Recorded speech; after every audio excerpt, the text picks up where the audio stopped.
열심히 살아왔습니다. 누구보다 책임감 있게, 나름대로 성실하게, 눈앞의 일들에 최선을 다하며 하루하루를 살아왔습니다. 그런데 문득 가슴 깊은 곳에서 어떤 질문이 올라옵니다. 이렇게까지 살아왔는데 남는 건 왜 이렇게 허무하지?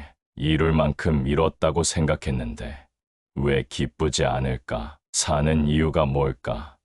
도대체 이 삶은 왜 이렇게 공허하지? 이런 생각 한 번쯤 해보신 적 있으시죠? 아니, 솔직히 말하자면 우리는 살아가면서 자주 그런 감정과 마주합니다. 때로는 아무렇지 않게 일상을 보내다가도 문득 고요해지는 어느 순간, 늦은 밤, 아무도 없는 방 안, 문을 닫고 혼자 있을 때 그 허무함이 슬며시 마음을 적셔옵니다. 한때는 분명하게 보였던 삶의 목표들이 흐려지고 애써 쌓아올린 성취도 더 이상 가슴 뛰게 하지 않고 심지어는 소중했던 사람들과의 관계마저 왜인지 모르게 멀고 무의미하게 느껴질 때가 있습니다. 그럴 때 우리는 마음속 깊은 곳에서 조용히 이렇게 중얼이지요. 사는 게 다 뭐지? 도대체 왜 사는 걸까? 이 허무함은 누군가가 대신 이해해 주기도 어렵고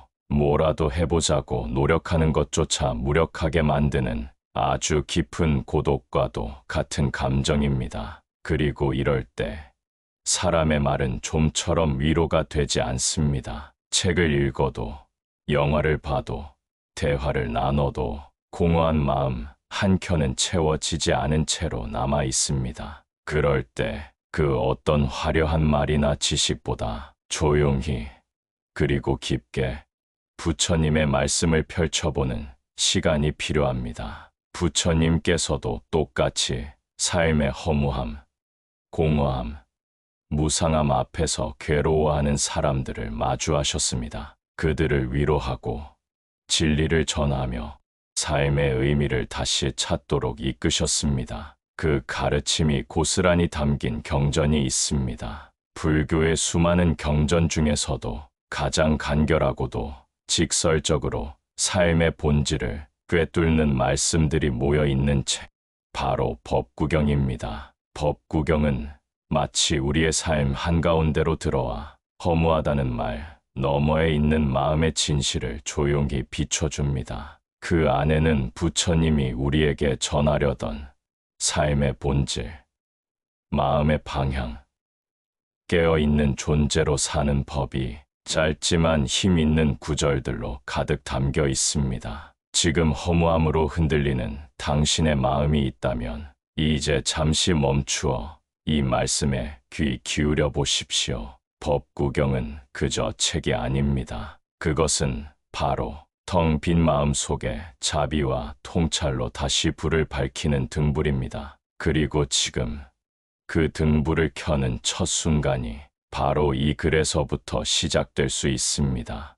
부처님은 태어나면서부터 왕자였습니다. 사바티 왕국의 궁 안에서 부와 권력, 사랑과 찬사가 넘치는 삶을 누리셨습니다. 어린 시절부터 어른이 되기까지 부족한 것이 없던 삶, 그 어떤 고통도 접하지 않도록 세상의 괴로움은 철저히 차단된 공간 안에서 살아가셨습니다. 하지만 부처님은 그렇게 완벽하게 보호받은 삶 속에서도 허무함과 질문을 느끼셨습니다. 궁 밖으로 나간 어느 날, 한 노인과 병든 자, 그리고 장례 행렬을 보셨습니다. 그 장면은 부처님의 마음을 완전히 뒤흔들었습니다. 젊은 이는 늙고 강한 이는 병들며 모든 이는 결국 죽는다. 이 삶은 도대체 무엇인가? 그 한순간의 충격은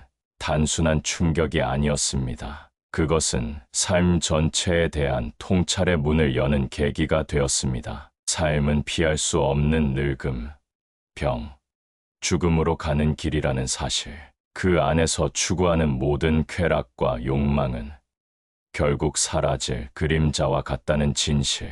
그 허무함의 근원을 찾기 위해 부처님은 왕궁을 떠나 수행자가 되셨습니다. 부처님께서 출가하신 동기는 단지 고통을 피하고자 한 것이 아니라 삶의 본질을 묻고자 하는 깊은 존재적 질문에서 비롯된 것이었습니다. 이처럼 허무함은 실패한 사람만의 것이 아닙니다. 오히려 모든 것을 가진 사람에게도 때로는 더 강하게 찾아옵니다. 내가 왜 사는 걸까? 이걸 이루면 행복할 줄 알았는데 왜 이렇게 공허하지? 다 잃었다고 생각했는데 이제는 무엇을 위해 살아야 하지? 그 순간 우리는 부처님의 첫 질문과 만나게 됩니다. 그리고 부처님이 전하신 법구경의 가르침은 그 허무한 마음을 자각과 깨달음의 시작점으로 이끌어줍니다. 삶이 허무하게 느껴질 때 우리는 흔히 외부에서 해답을 찾으려 합니다. 환경을 바꾸거나 사람을 멀리하거나 새로운 자극을 찾아 떠나보기도 합니다. 하지만 허무함은 밖에서 오는 것이 아니라 마음 안에서 조용히 생겨나고 자라나는 감정입니다. 이제부터는 그 마음을 비추는 부처님의 말씀, 법구경의 구절들을 통해 허물을 치유하는 길을 함께 걸어가 보겠습니다. 모든 것은 마음에서 비롯된다. 모든 것은 마음이 앞서며 마음이 주가 되어 만들어진다. 마음으로 악을 생각하면 괴로움이 그를 따른다. 허무할 때 우리는 세상을 탓하게 됩니다. 이 일이 나를 지치게 해서, 그 사람이 내 기대를 무너뜨려서, 내가 원하는 만큼 얻지 못해서라고 생각하지요. 하지만 부처님은 말씀하십니다. 허무함은 외부의 문제가 아니라 마음의 방향에서 비롯된 것이라고. 우리의 마음이 어느 방향을 향하고 있느냐에 따라 세상의 모습도 삶의 느낌도 완전히 달라집니다. 같은 풍경을 보고도 마음이 평온할 때는 고요한 아름다움으로 느껴지고 허무할 때는 텅 빈 그림자로 느껴지는 것처럼요.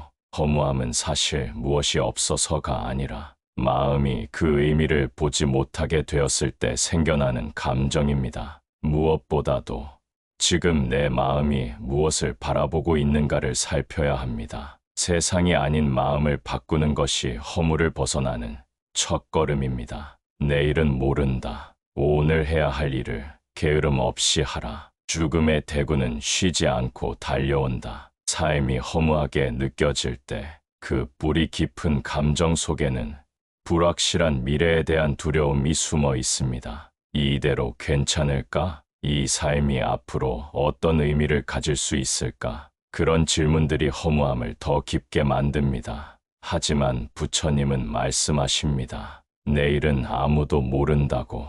그러니 중요한 것은 지금, 바로 이 순간이라고. 죽음이라는 현실을 외면하지 말고 오히려 그것을 자각함으로써 지금이라는 시간을 더욱 소중히 여기라고 하셨습니다. 미래에 대한 막연한 불안을 버리고 오늘 내가 할 수 있는 일, 오늘 내가 사랑할 수 있는 사람, 오늘 내가 감사할 수 있는 삶에 집중할 때 허무는 삶에 대한 몰입으로 자연히 가라앉습니다. 탐욕이 많은 자는 마치 갈증으로 물을 마시듯 하다. 갈증은 끝이 없고 결국 고통으로 돌아온다. 우리는 허무함을 채우기 위해 더 많이 소유하고 더 많은 성취를 얻으려 합니다. 그게 돈이든 인정이든 관계든. 하지만 부처님께서는 그러한 갈망이야말로 고통의 원인이라고 하셨습니다. 갈증을 물론은 채울 수 있어도 탐욕은 채우면 채울수록 더 갈증을 낳습니다. 더 큰 욕망은 더 큰 허물을 부릅니다. 왜냐하면 아무리 채워도 그 끝이 없기 때문입니다. 허무함은 결핍에서 오는 것이 아니라 욕망이 지나치게 커졌을 때 생기는 그늘입니다. 욕망을 줄이고 이미 가지고 있는 것에 감사하는 마음을 키우는 순간 허무함은 잦아들기 시작합니다. 이 세 가지 법구경의 구절만으로도 우리는 깨닫게 됩니다. 허무함은 피할 수 없는 감정이지만 그 속에 머무는 것이 아니라 지나가게 할 수 있는 지혜가 있다는 사실을. 그리고 그 지혜는 부처님께서 이미 우리에게 전해주고 계셨던 것입니다. 다음 단계에서는 이러한 가르침을 바탕으로 허무함을 수행의 출발점으로 삼고 어떻게 매일의 삶에서 실천할 수 있을지 그 길을 함께 살펴보겠습니다. 부처님께서는 수많은 법문 속에서 삶의 무상함을 강조하셨습니다. 삶은 결코 단단한 돌덩이처럼 영원한 것이 아니라 거품처럼 부풀어 있다가 언제 터질지 모르는 것, 환상처럼 잠시 스쳐가는 그림자와 같은 것이라고 하셨습니다. 이 몸은 거품과 같고 환상과 같다. 삶이란 찰나에 사라지는 그림자다. 이 말씀을 처음 들으면 마음이 더 허무해질 수도 있습니다. 그렇다면 더더욱 의미가 없는 거 아닌가? 라고 말이죠. 하지만 부처님의 이 말씀은 절망을 전하는 말이 아니라 오히려 삶의 소중함을 일깨우는 말씀입니다. 삶이 언젠가 끝난다는 사실을 인정할 때 우리는 지금 이 순간이 얼마나 귀중한지를 알게 됩니다. 만남 하나하나, 말 한마디, 오늘 하루의 시간, 그 어떤 것도 다시 돌아오지 않는 찰나이기에 그 순간마다 우리가 진심으로 살아야 할 이유가 됩니다. 사실 허무한 마음은 삶의 무상함을 받아들이지 못할 때 생깁니다. 우리는 영원히 계속될 것처럼 살고 마치 지금의 감정이나 관계가 당연한 것처럼 생각하지요. 하지만 그 모든 것이 언제든지 사라질 수 있는 것임을 자각할 때 지금 내 앞에 있는 사람, 오늘 내 안에 피어난 감정, 그리고 내 삶 자체가 기적처럼 고귀하게 느껴지기 시작합니다. 삶은 본래 허무한 것이 아니라 순간순간 깨어 있어야만 비로소 사라지는 것입니다. 그 찰나를 정성스럽게 살면 허무는 고요히 사라지고 우리는 삶과 진짜로 만나게 됩니다. 부처님 시대에도 오늘날 우리처럼 허무함에 빠져 길을 잃은 이들이 있었습니다. 그 중에서도 구살라라는 청년의 이야기는 지금 이 순간 허무를 겪고 있는 우리에게 큰 울림을 줍니다. 구살라는 부유한 상인의 아들로 태어나 물질적으로 부족함 없이 살아가던 청년이었습니다. 하지만 어느 날 절친한 친구의 죽음을 목격하면서 그의 삶이 송두리째 흔들리기 시작합니다. 그는 말합니다. 세상은 허무합니다. 사람은 늙고 병들고 결국 죽습니다. 그렇다면 이 모든 것은 무슨 의미가 있는 것입니까? 그 질문은 어쩌면 우리 모두가 한 번쯤 품어본 질문입니다. 열심히 살아도 마지막엔 모든 게 사라진다면 이 삶은 도대체 무엇을 위해 존재하는 것일까요? 구살라는 이 의문을 품고 부처님을 찾아가 그 마음을 고백했습니다. 그때 부처님께서는 그에게 조용히 이렇게 말씀하십니다. 내가 보는 허무는 진실이다. 그러나 그 허무 속에 깨어 있음으로써 진정한 자유가 시작된다. 부처님은 허무함을 부정하거나 위로하지 않으셨습니다. 오히려 그 허무함이야말로 삶의 본질을 통찰하게 만드는 문이라고 말씀하셨습니다. 그 뒤로 구살라는 출가하지 않았습니다. 하지만 그는 삶 속에서 부처님의 가르침을 실천하며 허무함을 지혜와 자비로 바꾸는 일상 수행자가 되어 완전히 다른 삶을 살게 됩니다. 그 이야기는 우리에게 이렇게 말해줍니다. 허무는 종착지가 아니라 진짜 삶으로 가는 통로라고. 허무함은 때로 거대한 파도처럼 밀려와 모든 의미를 덮어버릴 것처럼 보입니다. 하지만 그 허무함을 피하거나 억지로 잊으려고만 하면 그 감정은 더 짙어지고 깊어집니다. 불교는 허무함을 부정하지 않습니다. 오히려 그것을 수행의 시작점으로 봅니다. 허무함이 올라온다는 것은 이미 마음이 진짜 의미를 찾으려는 방향으로 향하고 있다는 증거이기 때문입니다. 그렇다면 우리는 어떻게 그 허무함을 지혜롭게 마주할 수 있을까요? 다음은 부처님께서 가르치신 허무를 다스리는 4가지 수행의 길입니다. 관찰, 명상, 허무한 감정이 올라올 때 왜 이런 감정이 들지? 이걸 없애야 해라는 식으로 대하지 마세요. 오히려 조용히 앉아서 허무하구나.